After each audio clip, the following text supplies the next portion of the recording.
Sulfonamides. These drugs will apply their therapeutic effects in Ms. Johnson by inhibiting power. It is a form of competitive inhibition, which results in DNA stopping production, which is great. Why would you want to cold disease cells? So these drugs are used orally, topically, and IV to prevent burns by Pseudomonas aeruginosa, and they act against MRSA. This is great because penicillin have a class called anti-Pseudomonas that could work against Pseudomonas aeruginosa, but these drugs don't work against MRSA. So that's when you use the sulfonamide. There are even combo products like cotrimoxazole that are considered a drug of choice for traveler's disease and other E. coli related diseases, and a disease caused by HIV, Pseudomonas cerevisiae.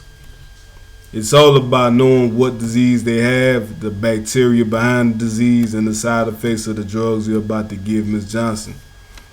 That's an over 90 rule right there.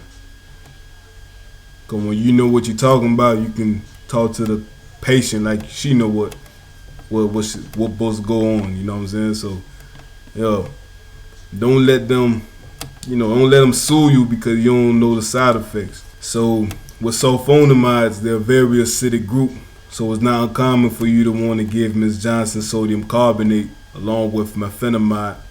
Mefenamide being a sulfonamide and sodium carbonate being a base. It will help alkalinize her urine. And yeah, these drugs are renally excreted and they're metabolized by acylating the N4 molecule. You could go to the notes and the N4 molecule, I think Fitz points it out. If they're on warfarin, search for an alternative to treat their burns because they may displace warfarin. That's when you use the penicillin, the anti-pseudomonas penicillins, when they're on warfarin. And then if they're prone to having crystallized urine, yeah, don't give it to them. Sulfonamide is only gonna make that worse. So now mefenamide, what I was talking about, mafenide, which is not a true sulfonamide, is good for treating burns. But if Ms. Johnson's system is already highly acidic, don't give it to her because mafenide is metabolized to a carbonic anhydrase inhibitor. So some type of acidosis can happen if she's already prone to acidosis. Yeah, so it's taken topically, just like silver sulfadiazine. They both are used for burns, but the silver sulfadiazine becomes a metallic silver in the body, which can cause Ms. Johnson tissue damage. So be careful. I like this drug because it's an example of precious metal ions being used in drugs. They got gold in some things too. So vancomycin sodium is a great choice for eye burns. Just give it at isotonic levels and it won't cause eye irritations. Remember, cotrimoxazole, the combo drug, is great because it causes complete blockade of folate metabolism. It's made of sulmetazole, which inhibits DHFA biosynthesis, and trimethoprim, which inhibits DHFA reductase. The combo is great for MRSA, traveler's disease, and pneumocystis cerevisiae.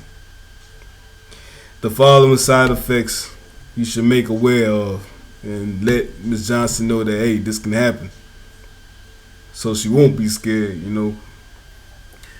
Give her fever, itching, Stevens-Johnson syndrome, agranulocytosis, which is when you lose white blood cells, crystalluria, which we said before. So if you know the patient is prone to that, don't give a sulfonamide to them.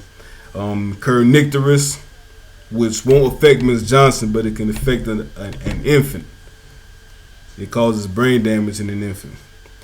And if the side effects of the given sulfonamide are too bad for her to bear, give her leucovorin. This is it's basically an antidote for sulfonamides. It reverses DHFA blockade.